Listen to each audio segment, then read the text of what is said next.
Ẹ káàsán gbogbo ilé, mo kí gbogbo àwọn ọmọ Yorùbá. Ẹ jọ̀ọ́ ẹ má jẹ́ kó so má jẹ́ orí rẹwà. Ṣé ẹ rí arákùnrin tó wà lẹ́yìn mi?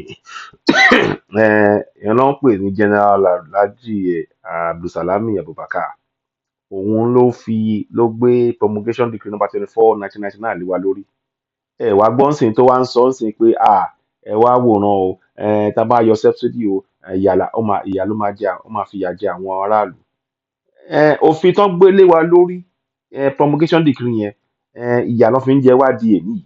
Èmi mo sọ bẹ́ẹ̀, ẹ lọ yẹ̀ wò promulgation decree number 24 of 1999 tán ń pè ní 1999 constitution.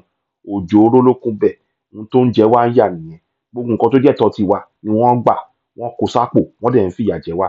Torí náà ẹ jẹ́ ká dìde, ká sowọ́pọ̀ àwa ọmọ Yorùbá, ká sowọ́pọ̀ ká gba nǹkan wa. Ẹ̀tọ́ wa là ń béèrè fún, kò jù bẹ́ẹ̀ lọ, a dẹ̀ máa gbà á. A ṣe ṣe o, àṣẹ Èdùmàrè, àṣẹ.